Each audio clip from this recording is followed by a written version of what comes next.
In the country of Malta, there are a series of tunnels that go deep underground and spread out wide across the whole country.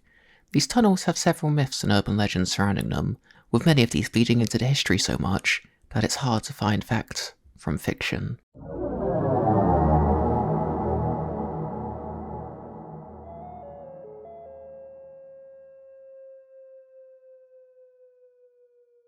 The most popular legend about these tunnels allegedly happened in the year 1940, where there was a school history trip to the site that went horribly wrong when the students and teachers went missing.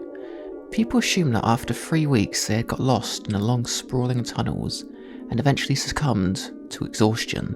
However, the British government, who was responsible for this area at the time, shut down these tunnels by using explosives to seal off the entrances and exits to deeper parts of the more mysterious tunnels.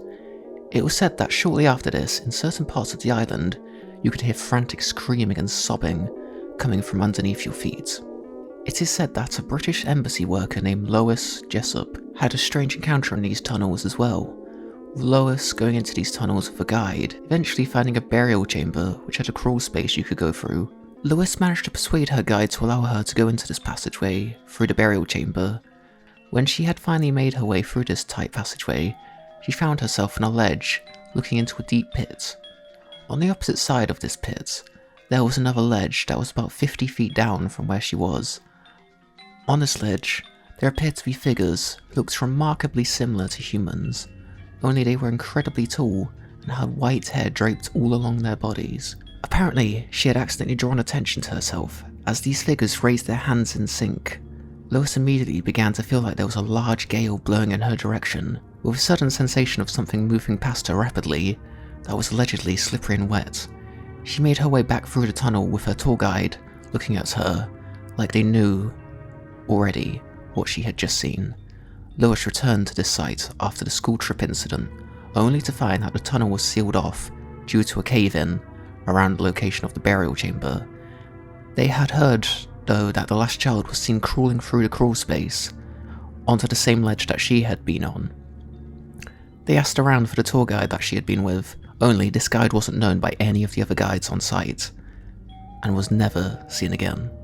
Lois Jessup has also recounted the story slightly differently throughout her career, going on to say that the guide also came through with her into the passageway, and she was holding a candle throughout this encounter, which proceeded to go out when the figures caused a rush of wind, which made them unable to see anything.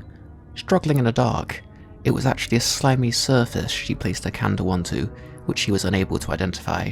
Many people believe that these figures may have been sighted as far back as 3800 BC, where there was a sudden surge in development and progress in Malta. After seemingly being a slow developing country for almost 12,000 years, all of these developments are said to have been created by the help of what the people of Malta describe as giants, two-headed creatures, and cyclops, all coming to assist them in the building of these massive structures.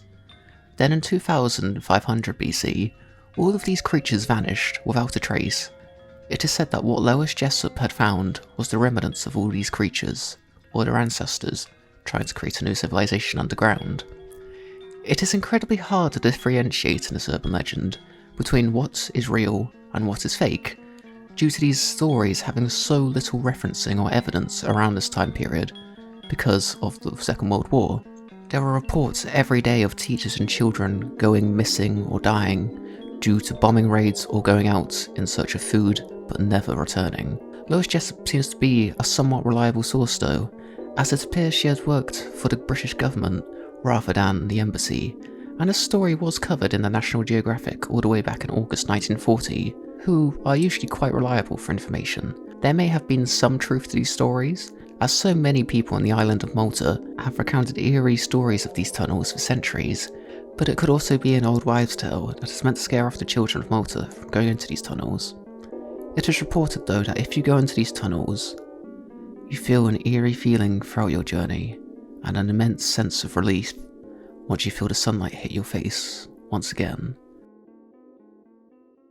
Thank you for watching. I hope you enjoyed finding out about the Ħal Saflieni Hypogeum.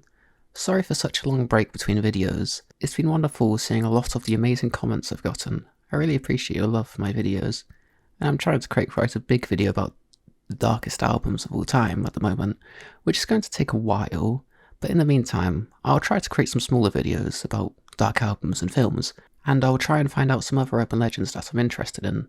Thank you for watching, and goodbye.